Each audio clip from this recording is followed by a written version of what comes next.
ನಮಸ್ಕಾರ ಸ್ನೇಹಿತರೆ, ನಮ್ಮ ಚಾನಲ್ಗೆ ನಿಮಗೆಲ್ಲ ಹಾರ್ದಿಕ ಸ್ವಾಗತ. ಇಂದು ನಾವು ತುಂಬ ವಿವರವಾಗಿ ನೋಡೋಣ ಕಟಕ ರಾಶಿಯವರ ಜೂನ್ 2026 ತಿಂಗಳ ಸಂಪೂರ್ಣ ಭವಿಷ್ಯ ಹೇಗಿರಲಿದೆ ಅನ್ನೋದನ್ನು.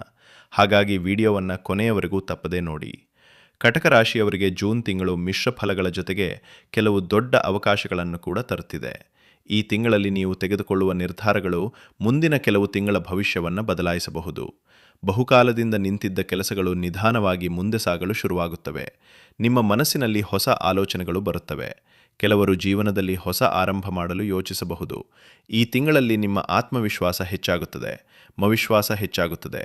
ಆದರೆ ಭಾವನಾತ್ಮಕವಾಗಿ ಕೆಲವೊಮ್ಮೆ ದುರ್ಬಲ ಅನುಭವಿಸಬಹುದು. ಆದ್ದರಿಂದ ಯಾರ ಮೇಲೂ ಬೇಗ ನಂಬಿಕೆ ಇಡುವುದನ್ನು ತಪ್ಪಿಸಿ. ಉದ್ಯೋಗದಲ್ಲಿರುವವರಿಗೆ ಈ ತಿಂಗಳು ಬಹಳ ಮುಖ್ಯ. ಆಫೀಸ್ನಲ್ಲಿ ನಿಮ್ಮ ಕೆಲಸವನ್ನು ಹಿರಿಯರು ಗಮನಿಸುತ್ತಾರೆ.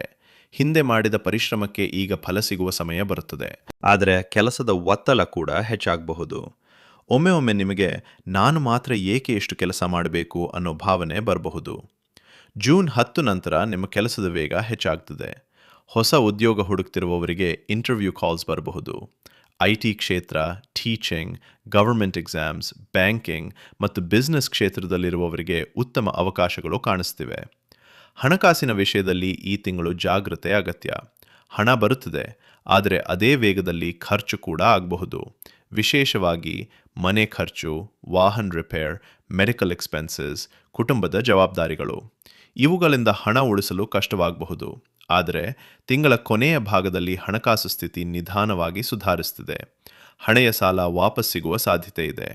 ಇನ್ವೆಸ್ಟ್ಮೆಂಟ್ ಮಾಡುವವರು ಆತುರ ಪಡಬೇಡಿ. ಜೂನ್ 18 ನಂತರ ಮಾಡಿದ ಹಣಕಾಸಿನ ನಿರ್ಧಾರಗಳು ಲಾಭ ಕೊಡಬಹುದು. ಲವ್ ಲೈಫ್ನಲ್ಲಿ ಈ ತಿಂಗಳು ಇಮೋಷನಲ್ ಮೂಮೆಂಟ್ಸ್ ಹೆಚ್ಚು ಇರುತ್ತವೆ. ಸಿಂಗಲ್ ಇರುವವರಿಗೆ ಹೊಸ ವ್ಯಕ್ತಿಯ ಪರಿಚಯವಾಗಬಹುದು. ಸೋಷಿಯಲ್ ಮೀಡಿಯಾ ಅಥವಾ ಕೆಲಸದ ಸ್ಥಳದಲ್ಲಿ ಸ್ನೇಹ ಪ್ರೀತಿಗೆ ತಿರುಗುವ ಸಾಧ್ಯತೆ ಇದೆ. ರಿಲೇಷನ್ಶಿಪ್ನಲ್ಲಿ ಇರುವವರು ಈಗೋ ಕಡಿಮೆ ಮಾಡಬೇಕು. ಸಣ್ಣ ವಿಷಯಕ್ಕೆ ಜಗಳ ಬೇಡ. ಮಾತುಗಳಲ್ಲಿ ಜಾಗ್ರತೆ ಇರಲಿ. ದಾಂಪತ್ಯ ಜೀವನದಲ್ಲಿ ಕೆಲ ಮಿಸ್ಅಂಡರ್ಸ್ಟ್ಯಾಂಡಿಂಗ್ಸ್ ಬಂದರೂ ತಿಂಗಳ ಕೊನೆಯಲ್ಲಿ ಎಲ್ಲವೂ ಸರಿಯಾಗ್ತದೆ. ಪತ್ನಿ ಅಥವಾ ಪತಿಯ ಆರೋಗ್ಯದ ಕಡೆ ಗಮನ ಕೊಡಿ. ಕುಟುಂಬದಲ್ಲಿ ಸಂತೋಷ ಮತ್ತು ಒತ್ತಡ ಎರಡೂ ಇರುತ್ತವೆ. ಹಿರಿಯರ ಮಾತು ಕೇಳುವುದು ಈ ತಿಂಗಳಲ್ಲಿ ಮುಖ್ಯ. ಮನೆಯಲ್ಲೊಂದು ಶುಭ ಕಾರ್ಯದ ಚರ್ಚೆ ನಡೆಯಬಹುದು. ಬಂಧು ಬಳಗದವರ ಜೊತೆ ಹಳೆಯ ವಿಷಯ ಮತ್ತೆ ಚರ್ಚೆಗೆ ಬರಬಹುದು. ಅದನ್ನು ದೊಡ್ಡದಾಗಿಸದೆ ಶಾಂತವಾಗಿ ಹ್ಯಾಂಡಲ್ ಮಾಡಿದರೆ ಉತ್ತಮ. ಮಕ್ಕಳಿಂದ ಸಂತೋಷದ ಸುದ್ದಿ ಸಿಗಬಹುದು. ಆರೋಗ್ಯದ ವಿಷಯದಲ್ಲಿ ನಿರ್ಲಕ್ಷ್ಯ ಬೇಡ. ಈ ತಿಂಗಳಲ್ಲಿ ಮಾನಸಿಕ ಒತ್ತಡ, ನಿದ್ರೆ ಸಮಸ್ಯೆ, ಹೊಟ್ಟೆ ಸಂಬಂಧಿ ತೊಂದರೆ, ಅಸಿಡಿಟಿ, ಫಟೀಗ್ ಇವು ಕಾಣಿಸಬಹುದು. ಅತಿಯಾಗಿ ಯೋಚಿಸುವುದು ನಿಮ್ಮ ಆರೋಗ್ಯದ ಮೇಲೆ ಪರಿಣಾಮ ಬೀರುತ್ತದೆ. ಬೆಳಗ್ಗೆ ಬೇಗ ಏಳುವುದು, ವಾಕಿಂಗ್, ಯೋಗ, ಮೆಡಿಟೇಷನ್ ಮಾಡಿದರೆ ತುಂಬ ಲಾಭ. ಬಾಧ ಜೂನ್ 14ರಿಂದ 22ರ ನಡುವೆ ಆರೋಗ್ಯದ ಕಡೆ ಹೆಚ್ಚು ಗಮನ ಕೊಡಿ. ವಿದ್ಯಾರ್ಥಿಗಳಿಗೆ ಈ ತಿಂಗಳು ಉತ್ತಮ. ಕಾನ್ಸಂಟ್ರೇಷನ್ ಹೆಚ್ಚಾಗುತ್ತದೆ. ಕಂಪೇರಿಟಿವ್ ಎಕ್ಸಾಮ್ಸ್ ಬರೆಯುವವರಿಗೆ ಉತ್ತಮ ಸಮಯ. ಓವರ್ ಕಾನ್ಫಿಡೆನ್ಸ್ ಮಾತ್ರ ಬೇಡ. ಹೈಯರ್ ಸ್ಟಡೀಸ್ಗೆ ಅಪ್ಲೈ ಮಾಡುವವರಿಗೆ ಒಳ್ಳೆಯ ಸುದ್ದಿ ಸಿಗಬಹುದು.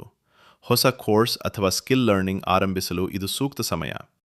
ಈ ತಿಂಗಳಲ್ಲಿ ನಿಮಗೆ ಹೆಚ್ಚು ಅನುಕೂಲಕರ ದಿನಗಳು June 7, June 11, June 16, June 20, June 27. ಈ ದಿನಗಳಲ್ಲಿ ಹೊಸ ಕೆಲಸ ಆರಂಭ, ಇಂಟರ್ವ್ಯೂ, ಇನ್ವೆಸ್ಟ್ಮೆಂಟ್, ಟ್ರಾವೆಲ್ ಮಾಡಬಹುದು. ಜಾಗ್ರತೆ ಬೇಕಾದ ದಿನಗಳು ಜೂನ್ 13, ಜೂನ್ 18, ಜೂನ್ 24. ಈ ದಿನಗಳಲ್ಲಿ ಮಾತಿನ ಜಗಳ ಮತ್ತು ಹಣಕಾಸಿನ ತಪ್ಪು ನಿರ್ಧಾರಗಳಿಂದ ದೂರವಿರಿ. ಕಟಕ ರಾಶಿಯವರು ಜೂನ್ ತಿಂಗಳಲ್ಲಿ ಈ ಪರಿಹಾರಗಳನ್ನು ಮಾಡಿದರೆ ಉತ್ತಮ ಫಲ ಸಿಗುತ್ತದೆ. ಪ್ರತಿ ಸೋಮವಾರ ಶಿವ ದೇವಾಲಯಕ್ಕೆ ಭೇಟಿ ನೀಡಿ ಓಂ ನಮಃ ಶಿವಾಯ ಮಂತ್ರವನ್ನು 108 ಬಾರಿ ಜಪಿಸಿ ಬಡವರಿಗೆ ಹಾಲು ಅಥವಾ ಅಕ್ಕಿ ದಾನ ಮಾಡಿ ತಾಯಿಯ ಆಶೀರ್ವಾದ ತೆಗೆದುಕೊಳ್ಳಿ.